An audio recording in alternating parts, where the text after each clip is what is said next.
ஒரு அழகான காட்டில் எதற்கும் எப்போதும் தயாராக இருக்க விரும்பும் ஒரு காட்டுப்பன்றி இருந்தது. அது ஒரு பெரிய பழைய மரத்தின் பட்டையில் தன் பற்களை தேய்த்து கூர்மையாக்கிக் கொண்டிருந்தது. Scratch scratch scratch.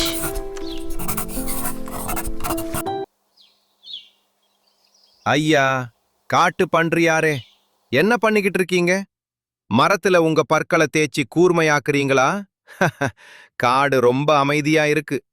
கெட்டவங்க யாரும் இல்ல, துரத்தல் எதுவும் இல்ல, பறவைகள் பாடிக்கிட்டு இருக்கு. அப்புறம் ஏன் இவ்வளவு கஷ்டப்படுறீங்க? சக்தியை சேமித்து தூங்கலாமே. ஓ, வணக்கம் நரியாரே. நான் என் பற்களை நல்லா கூர்மையாக்கிட்டு இருக்கேன். எப்போ என்ன பிரச்சனை திடீர்னு வந்து சேரும்னு யாருக்கு தெரியும்? அதனால இப்போவே தயாரா இருக்கிறது நல்லது, இல்லனா பிறகு வருத்தப்படணும். Scratch scratch. திடீர்னு பிரச்சனை வருமா? சுற்றி பாருங்க, எல்லாமே அமைதியா சுகமா சோம்பலா இருக்கு. நான் புத்திசாலி, தேவையான போது மட்டும் ஓடுவேன். இப்போவே ஓடி ஓடி இல்ல தேய்ச்சி தேய்ச்சி உங்க பற்களை சோர்வாக்குறீங்க. நரி சிரிச்சுக்கிட்டே அங்கிருந்து போயிடுச்சு. ஆனா அன்று மாலை நேரம், ஐயோ உப்ஸ், அந்த அதிக ஆர்வம் கொண்ட நரி கவனிக்காம ஒரு வேடன் வைத்திருந்த கண்ணியில மாட்டிக்கிச்சு.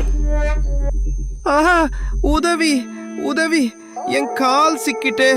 இந்த கம்பி எனக்கு பிடிக்காத இடத்துல கிச்சம் காட்டுதே. அவுச். ஏய், அது என்ன? ஓநாய்களா? ஐயோ, இல்ல இல்ல, அவங்க இங்க வர்றாங்க. யாராவது யாராவது என்ன காப்பாத்துங்க. அந்த அலறல் சத்தம் கேட்ட காட்டு பன்றி ஒரு சூப்பர் ஹீரோ மாதிரி புதர்களை பிளந்து மின்னல் வேகத்தில் பாய்ந்து வந்தது.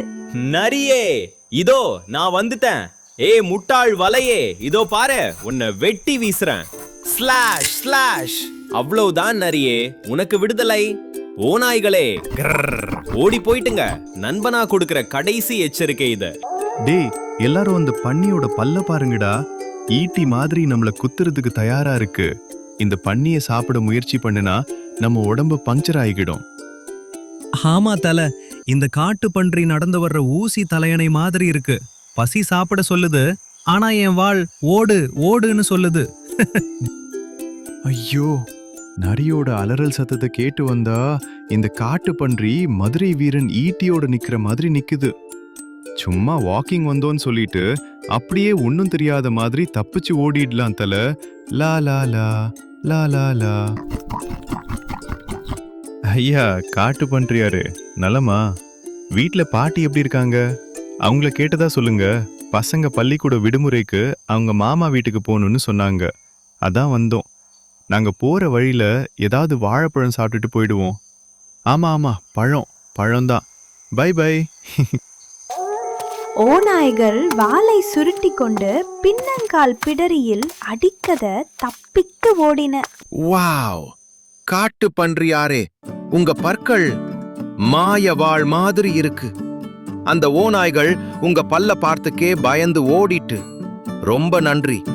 நீங்க உங்க பற்களை வெட்டியா கூர்மையாக்கல, நீங்க ஆபத்து காலத்துக்கு உங்களை தயார்படுத்தி இருக்கீங்க. இப்போதான் புரிஞ்சுது. மன்னிச்சிடுங்க என்ன. பாத்தியா, ஆபத்து வரும்போது என்ன பண்றதுன்னு முழிக்கிறத விட எப்பவும் தயாரா இருக்கிறது எவ்வளவோ மேல். சரியான நேரத்துல அதுதான் எல்லோரையும் காப்பாத்தும். வா, வீட்டுக்கு போலாம். போய் ஜாலியா ஒரு டீ குடிக்கலாம். அந்த நாளிலிருந்து நரியும் எப்பவும் தயாராக இருக்க கற்றுக்கொண்டது. நண்பர்களே, நினைவில் வையுங்கள், முன்கூட்டியே தயாராக இருந்தால் எல்லாமே நல்லதாக நடக்கும். மேலும் திடீர் ஆபத்து வந்தாலும் நாம எளிதாக தப்பிக்க முடியும். அமைதியான நேரங்களில் நம்மை தயார்படுத்துவது தேவையில்லாதது போல் தோன்றலாம். ஆனால் ஆபத்து வந்தால் அதுவே நம்முடைய பெரிய பலமாக மாறும். நண்பர்களே, என்னோட கதையை நீங்க பார்த்தது எனக்கு ரொம்ப சந்தோஷமா இருக்கு. நாம நண்பர்கள் ஆகலாமா? உங்களுக்கு இந்த கதை பிடிச்சிருந்தா சப்ஸ்கிரைப் பண்ணுங்க. அடுத்த முறை சந்திப்போம்.